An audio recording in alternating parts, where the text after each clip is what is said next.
Hey, Master Mark Kanaar here today, and we're going to be going over another one of our footwork. And we've been doing a lot of linear footwork. I've got a lot of linear footwork done on some of the other videos, and hopefully you guys can kind of work at your house. This will give you kind of an edge on a lot of people. Your footwork is the foundation of being able to move in martial arts, and because it's your feet, it's obviously the foundation of your stance. You want to be able to be very elusive.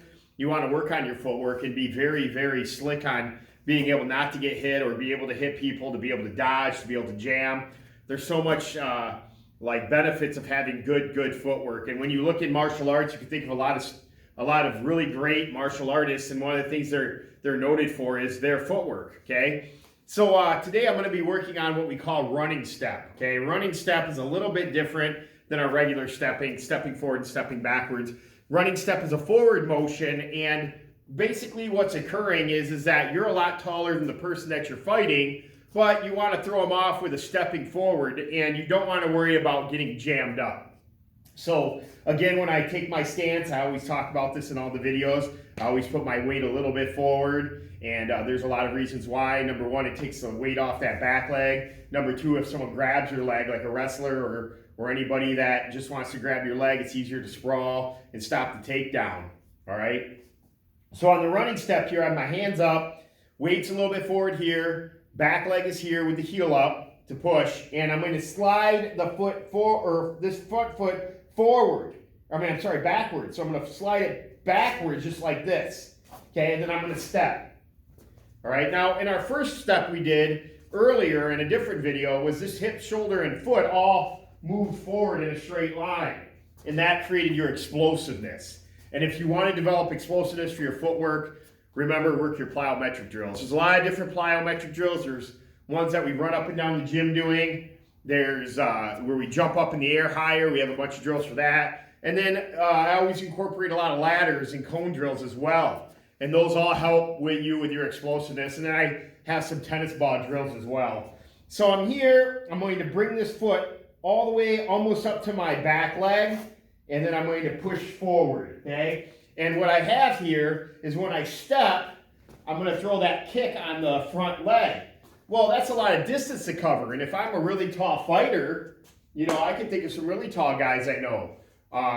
There's one student that I know named Kanaar. He's over there at LTA with Brad, training with Roger and Len, and he's a really tall athlete. So he's not going to want to step all the time because he might get jammed up by a shorter fighter. But he still might want to step. So what is the best thing for him to kind of do is slide that front foot all the way up to the back leg, and then step and then throw the kick, all right? And that will help you to be able to score if you are a taller athlete, okay? Or if you might be a shorter athlete and that guy might just be really fast at getting in, and you're like, well, I can't take a full step because he always jam me. So you might just want to change it up to a running step. So let me do a forward here. Okay, my weight's a little forward, hands are up, slide here, motion, bang, just like that. So I'm here, boom. Okay, that's all I'm doing. And then I throw the kick. Just like when I step, this is our normal step. Motion, hip, shoulder, foot all move together. Okay, now instead of my hip, shoulder, and foot moving all together first, that's not what happens.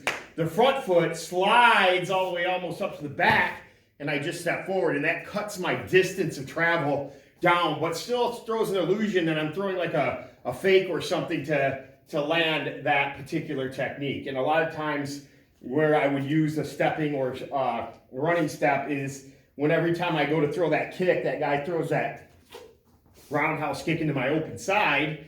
Well, when I step, I'll trap him and kind of spin, okay? All right, so let me show you guys. That spin was terrible. Let me do a different one. So I'm here, step, motion, bang, and I kick right into them. All right, and I'm trapping them. So again, with the running step, foot comes back, one boom, motion here. Okay, foot slides back, motion here, bang, quick, right at the person, very fast. Bouncing, motion, bang. Okay, here, boom, coming right at the person, bang. Okay. Coming at them very quickly. You want to be explosive. You want to be like dynamite. So that's my video for today. I hope you guys have a great time. And I miss all you guys that I don't see in class normally because of our the virus thing going around. So I'll talk to you guys later. Bye.